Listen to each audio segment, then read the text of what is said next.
Ladies and gentlemen, he has spent over an hour on backstage trying to get this very shine on his head just right. Ladies and gentlemen, Glenn Smith! Have fun. Hey, Ridgefield, I'm Glenn.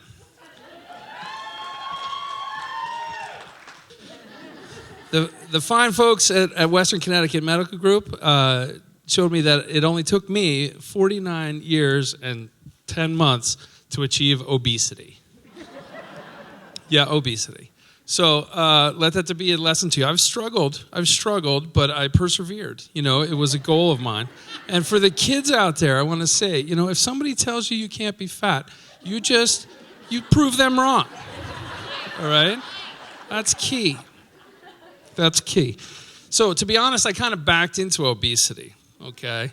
I've been 6'1", 220 for a decade or more. Never really thought much about it. And then I'm at the doctor's office the other day, and so this little witch of a nurse measures me. She measures me, and it's 6 foot even, all right? So if you know the chart I'm talking about, you know that an inch can mean a whole lot, right? So you go up, yeah, you know it, right? So you go up to 6 feet and across to 220, and all of a sudden I'm on a different side of that line. And that's not ideal, but, and some sort of chucklehead who thought he was a real comedian writes in that section, he calls it the no-fry zone. All right? Exactly. So the witch enters my new stuff into the knockoff eye patch that she carries around, right? And she hits enter, and at almost at the same time, the lights in the hallway dim. And then these little lights up on the ceiling that you'd never seen before, the red flashing lights are just spinning around and spinning around.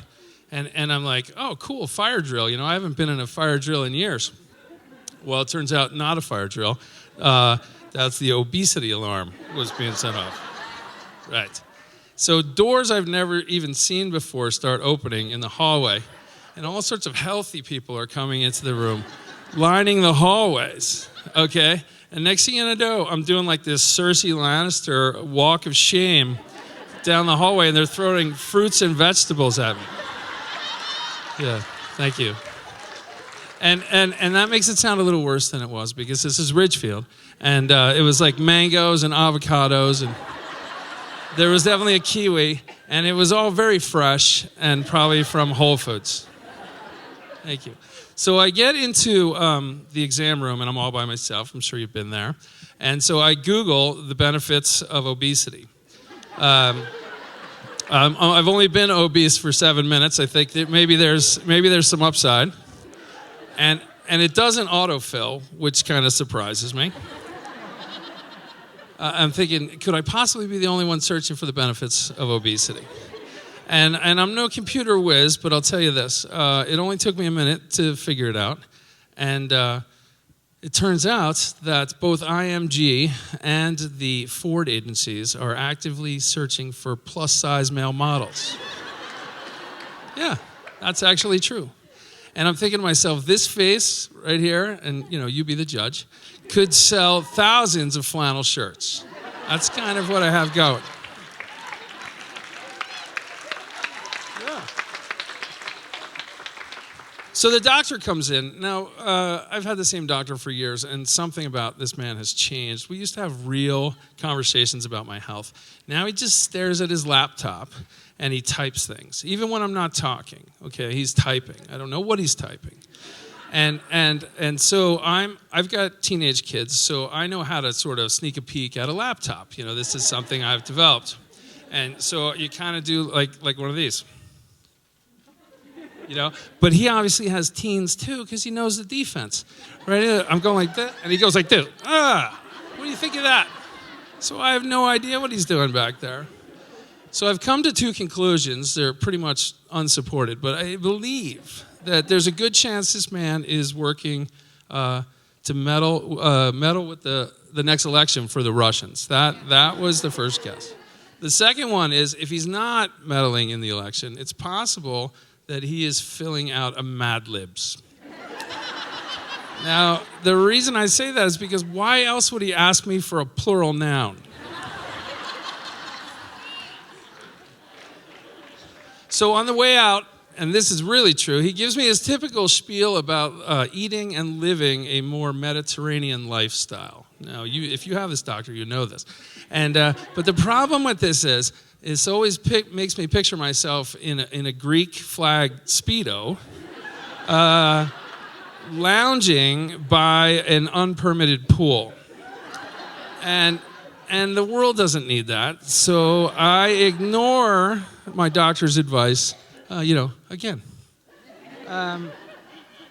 So I pass the nurse's station on the way out. I grab a pencil, and I'm going to erase the graffiti on the obesity chart because I don't like it. And I say a couple reasons. One, I eat a lot of fries, and I find it mildly offensive. And the second thing is, when I wrote that 3 years ago, I actually thought I would be 6'1" forever. Yeah. So I've got to lose 6 pounds, or anyone, I've got to regain that inch. All right, so I can spend the holiday season dieting, or I can spend $189 on Amazon's top-ranked inversion table. Yeah. And I know you don't know me, but you go ahead and guess. The Teeter NXT will be here tomorrow. Free shipping. Free shipping. So I get home, and I got a brand new neighbor across the street. The neighbor has installed one of those convex bubble mirrors on the lawn across the street from her driveway. You see them all over town, curvy roads, this sort of thing. So the only problem is the lawn across the street from the driveway of my across the street neighbor is my lawn. Okay? And I get it. She foolishly bought a house on the inside of a curve, and you can't really see Jack as she's trying to pull out, left or right. And it's made worse by the fact that our neighborhood seems to have an unusually high concentration of dyslexic people who think the speed limit is 52. Huh? Faster than the test audience.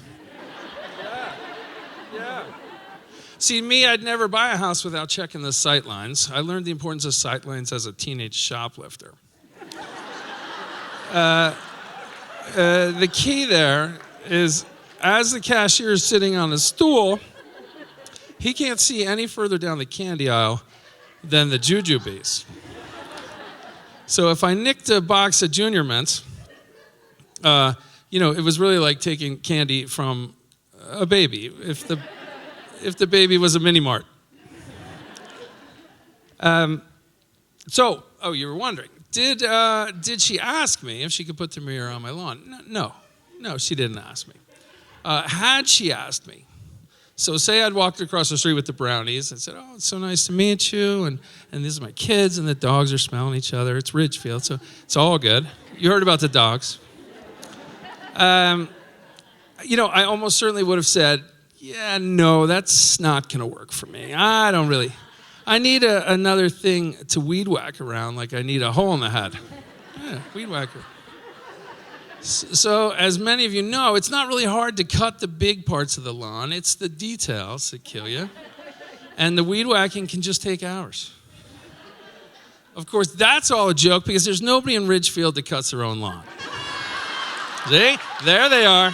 Yeah. You weed whack. Okay. Once a week, this swarm of little men hops out of a panel truck, and they manicure the whole property in 7 minutes. All right? And these little bastards, they'll weed whack anything. They will weed whack, the mirror is not an issue. They will weed whack the dog. They will weed whack the kids. And the problem with them weed whacking the kids, you see, I don't really mind the cuts around the ankles or the blood on the rug. What really gets me is the little feet-shaped patches of grass that are now taller than everything else, which makes my yard look unkempt. So I feel bad. I feel bad telling her to move the mirror. So, there was some discussion amongst me and the better half. And so I came up with the solution. I get up at 4 a.m. this morning, and I hit the craft closet. I have daughters, so I got a craft closet.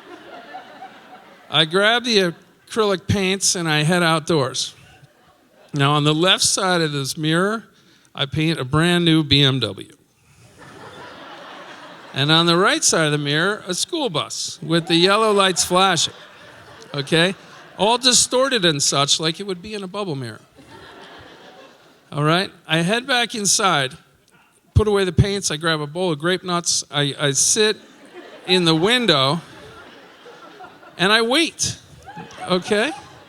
Did I mention I work from home? Yeah, I work from home. That's a big part of this. So about 8:20, she pulls out of the driveway down to the bottom, and she stops. And she looks both ways, and then she creeps a little further forward. And, now I know I've got her.